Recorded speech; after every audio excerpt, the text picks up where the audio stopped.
السلام علیکم ورحمۃ اللہ وبرکاتہ۔ آپ کے پسندیدہ علمی، ثقافتی اور سماجی چینل کی نورانی محفل میں آپ کا استقبال ہے۔ بزرگان محترم، آیت الکرسی کی تاثیر کے متعلق ایک حدیث میں فرمایا گیا کہ سورہ بقرہ میں ایک ایسی آیت ہے جو پورے قرآن مجید کی سردار ہے۔ وہ آیت جس گھر میں پڑھی جائے شیطان اس سے نکل جاتا ہے۔ ایک دوسری روایت میں ہے کہ آن حضرت صلی اللہ علیہ وسلم سے صحابہ کرام نے دریافت کیا، یا رسول اللہ، قرآن میں سب سے عظیم اور بڑی فضیلت والی آیت کون سی ہے؟ آپ نے فرمایا آیت الکرسی۔ بخاری شریف کی ایک طویل روایت کے خلاصے سے یہ بات معلوم ہوئی کہ اگر کوئی سوتے وقت آیت الکرسی پڑھے تو رات بھر اللہ تعالیٰ کا ایک نگہبان فرشتہ اس کی حفاظت کرتا ہے اور شیطان اس سے قریب نہیں آ سکتا۔ ایک دوسری روایت میں ہے کہ اگر کوئی سوتے وقت آیت الکرسی پڑھے، اللہ تعالیٰ اس کے گھر کی اور اس کے پڑوسی کے گھر کی اور اس کے گھر کے آس پاس کے تمام گھر والوں کی حفاظت فرماتے ہیں۔ لہٰذا ہر رات سونے سے پہلے آپ حضرات آیت الکرسی پڑھنے کا اہتمام فرمائیں تاکہ رات بھر آپ کی اور آپ کے پڑوسیوں کی حفاظت ہو۔ اعوذ باللہ من الشیطان الرجیم، بسم اللہ الرحمن الرحیم۔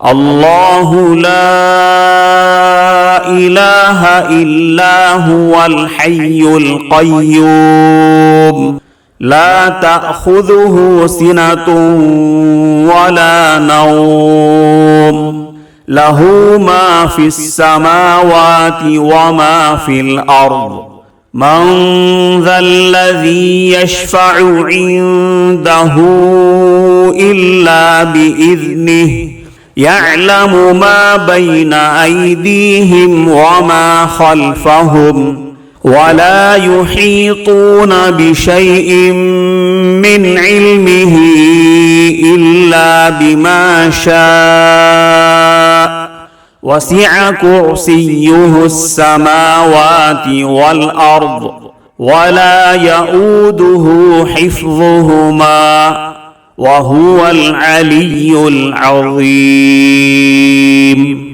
عزیز مکرم، قرآن مجید کا سننا بھی ثواب سے خالی نہیں ہے، مگر پوری فضیلت اور اس کا کامل فائدہ اسی وقت حاصل ہوتا ہے جبکہ اس کو پڑھا جائے۔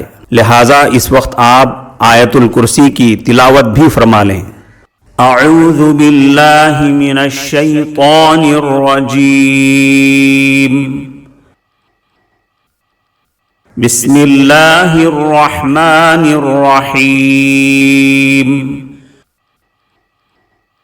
اللہ لا الہ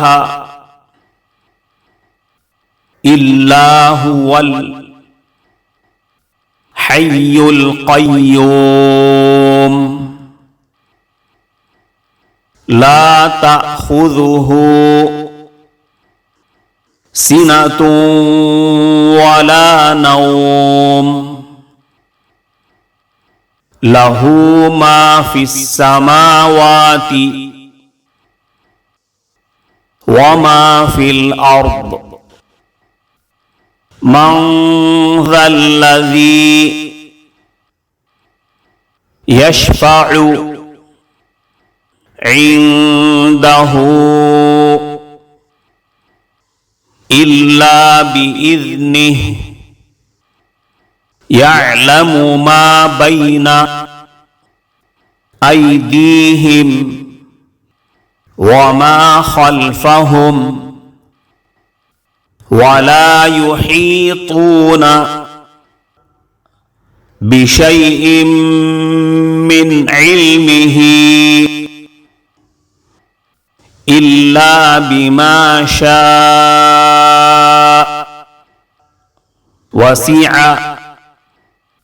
وسع كرسيه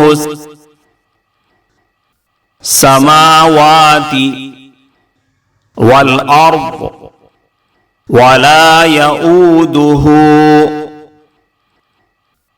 حفظهما وهو العلي العظيم.